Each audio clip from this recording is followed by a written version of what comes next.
महाभारत का युद्ध जीत लिया था पांडवों ने, फिर भी उनकी आंखों में आंसू थे, क्योंकि जो मारे गए थे युद्ध में वो दुश्मन नहीं थे, गुरु थे, भाई थे, परिजन थे। नहीं, खून से सने हाथ लेकर पांडव जी रहे थे। इसे शास्त्र कहते हैं ब्रह्म हत्या का पाप, और इस पाप का बोझ किसी भी इंसान के लिए असहनीय होता है। महाभारत के युद्ध के बाद पाप के बोझ से दबे पांडव श्री कृष्ण के पास पहुंचे और विनम्र स्वर में उनसे पूछा, हे माधव, हमें इस पाप से कैसे मुक्ति मिलेगी? एक ही रास्ता है, केवल महादेव, देवों के देव ही तुम्हारे पाप हर सकते हैं। पांडवों ने उसी पल राजपाट छोड़ा और निकल पड़े, खाली हाथ खाली मन, बस एक पुकार लेकर महादेव के चरणों तक पहुंचना है। वे काशी पहुंचे, शिव की सबसे प्रिय नगरी, लेकिन महादेव वहां नहीं थे। वे रुष्ट थे उस हिंसा से, उस महाविनाश से। लेकिन पांडव रुके नहीं। महादेव के दर्शन की तलाश में वे भटकते रहे हिमालय में, पर्वत दर पर्वत, घाटी दर घाटी।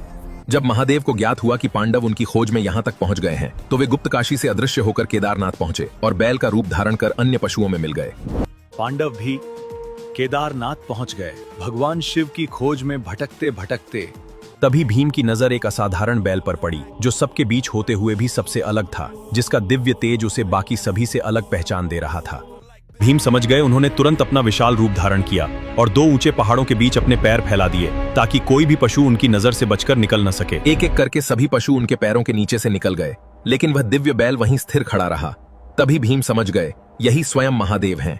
जैसे ही भीम ने उन्हें पकड़ने का प्रयास किया, वह दिव्य बैल धरती में समाने लगा, पर भीम ने उनका पृष्ठभाग, उनका कूबड़ कसकर थाम लिया। और तब महादेव के दिव्य अंग हिमालय के 5 पवित्र स्थानों पर प्रकट हुए। केदारनाथ कूबड़, जहां भीम ने उन्हें थामा था।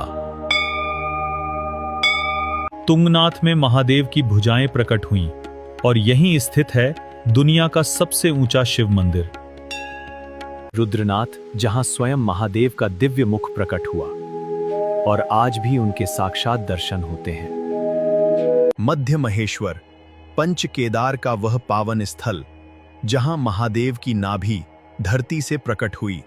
कल्पेश्वर, जहां प्रकट हुई महादेव की वो जटाएं, जिन्होंने गंगा को धारण किया। पंच केदार का एकमात्र धाम, जो 12 महीने हर भक्त के लिए खुला रहता है। मैं तुम्हारी भक्ति और दृढ़ निश्चय को देखकर प्रसन्न हुआ। तुम सभी आज से गोत्र हत्या, ब्रह्म हत्या और समस्त पापों से मुक्त हो। जो भी कलयुग में मेरे पंच केदार के दर्शन करेगा, उस पर मेरी कृपा सदा बनी रहेगी।